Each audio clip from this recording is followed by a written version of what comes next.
तो जकार्ता की ये तस्वीरें जहां पर लोगों ने जय भारत के नारे लगाए। और आगे बढ़ते हैं। देखिए, दक्षिण चीन सागर पर भारत का रुख क्या है, इसको भी समझना होगा। ये भी हम आपको बता रहे हैं। दक्षिण चीन सागर पर भारत का पक्ष क्या है, स्टैंड क्या है। बातचीत के जरिए विवाद को सुलझाने का पक्षधर है भारत। दक्षिण चीन सागर में सबको आने जाने की आजादी हो, क्षेत्र की शांति और स्थिरता को खतरा पैदा न हो, अंतर्राष्ट्रीय कानूनों पर सख्ती से पालन हो। अंतर्राष्ट्रीय कानून है, उनका सभी सम्मान करें, सभी पालन करें। और सम्मेलन पर चीन की भी नजर बनी हुई है। विस्तारवादी चीन के खिलाफ बनेगी रणनीति। चीन की कर्ज जाल की नीति से कई देश परेशान हैं और यही वजह है कि चीन की नजर है कि आखिर यहां क्या होता है, क्या बात होती है। तो चीन की नीतियों के खिलाफ यहां पर एकजुटता, चीन की जो कर्ज नीति है, डेट पॉलिसी है, उसको लेकर यह देश काफी परेशान है। और भारत G20 शिखर सम्मेलन की अध्यक्षता कर रहा है। दुनिया भर के तमाम बड़े नेता भारत में होंगे। कल से G20 का कार्यक्रम शुरू हो रहा है। इतने बिजी शेड्यूल के बाद भी पीएम मोदी इंडोनेशिया गए, तो इसकी वजह क्या है, यह भी समझ लीजिए। तो इंडोनेशिया क्यों गए प्रधानमंत्री नरेंद्र मोदी, कारण क्या है? आसियान देशों के साथ अपनी दोस्ती को और मजबूत करना एक मकसद है। चीन के साथ विवाद में भारत आसियान देशों के साथ है, ये दिखाना, ये एस्टैब्लिश करना, भारत को ग्लोबल साउथ की आवाज के तौर पर पेश करना, चीन और अमेरिका के विकल्प के तौर पर भारत को खड़ा करना। पिछले साल CSP साइन करने के बाद बहुआयामी संबंधों को बढ़ावा देना। तो भारत के लक्ष्य भी साफ नजर आ रहे हैं। प्रधानमंत्री के इस व्यस्त कार्यक्रम के बीच वहां जाना, वहां हिस्सा लेना, और इसकी वजह क्या है वो हमने आपको बताया। मनीष झा हमारे साथ, हमारे संवाददाता इस वक्त जुड़े हुए हैं। मनीष, एक बात तो साफ है कि चीन की नजर होगी आसियान देशों को लेकर। आसियान देशों के बीच क्या बातें होती हैं, चीन को लेकर उनका क्या अप्रोच रहता है।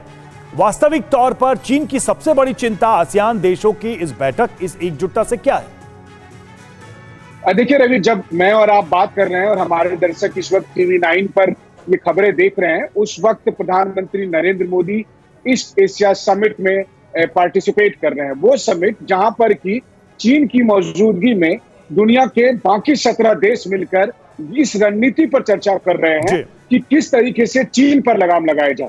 असल बात यह है कि जब प्रधानमंत्री मोदी भी कहते हैं कि free and open Indo Pacific, इसका मतलब यह है कि इंडो पैसिफिक क्षेत्र में, या फिर जब वो कहते हैं कि रूल्स बेस्ड इंटरनेशनल ऑर्डर, इसका मतलब यह है कि जब चीन आक्रामक रवैया अपनाता है तो किस तरीके से उसे नियंत्रित किया जाए। क्योंकि देखिए, आसियान के मुल्क छोटे छोटे मुल्क हैं, उनके बीच में अपार संभावनाएं हैं ट्रेड की, लेकिन उनको अपनी सुरक्षा के लिए Bharat, America, Australia, New Zealand, Japan, दक्षिण कोरिया जैसे देशों की मदद की जरूरत है, जो चीन का भी पड़ोसी है और साथ ही साथ इन देशों का भी से भी कनेक्टिविटी है। क्योंकि चीन का मुकाबला करने के लिए सबको संगठित होने की जरूरत है। और इसीलिए 2 दिन पहले सिंगापुर के प्रधानमंत्री ने यह बात कही कि अब कुछ करने का वक्त आ गया है, अब आप पीछे चुप बैठकर नहीं रह सकते।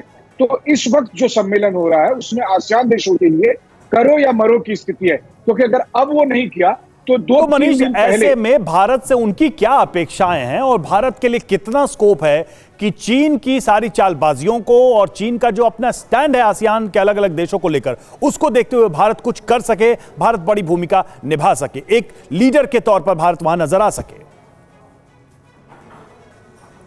बिल्कुल सही कहा आपने। और इसीलिए देखिए, भारत और आसियान के बीच में जो रिश्ते का लेवल है उसे बढ़ाकर कॉम्प्रिहेंसिव स्ट्रेटेजिक पार्टनरशिप का दर्जा दिया गया। यानी अब स्ट्रेटेजिक भागीदारी की जा रही है। और अलग अलग देशों से तो हम डील कर ही रहे थे, हम उनके साथ डिफेंस कॉर्पोरेशन बढ़ा रहे हैं, हम उनके साथ वॉर एक्सरसाइज के प्लान कर रहे हैं, या बहुत के साथ हम कर भी रहे हैं लगातार। हमारा चाहे नेवी का कोऑर्डिनेशन हो, एयरफोर्स का कोऑर्डिनेशन हो, इन सबको करने के पीछे पर्पस यही है कि हम उन्हें यह एहसास दिलाना चाहते हैं कि आप छोटे मुल्क हैं, लेकिन इसका मतलब ये नहीं है कि चीन दादागिरी कर ले और हम आपके साथ खड़े हैं। यही उम्मीद आसियान भारत के अलावा अमेरिका और दूसरे मुल्कों से कर रहा है। और जब तक हम उनको ये भरोसा नहीं दिलाने में कामयाब होंगे कि चीन का सब मिलकर मुकाबला कर सकते हैं, तब तक उन देशों को हिम्मत नहीं पड़ेगी वो चीन से लड़ाई लड़ सके। और आप देखिए, विवादित नक्शा जब जारी किया गया तो न केवल भारत बल्कि ऐसा कोई मुल्क नहीं है आसियान देश में जिसकी टेरिटरी को चीन ने क्लेम नहीं किया।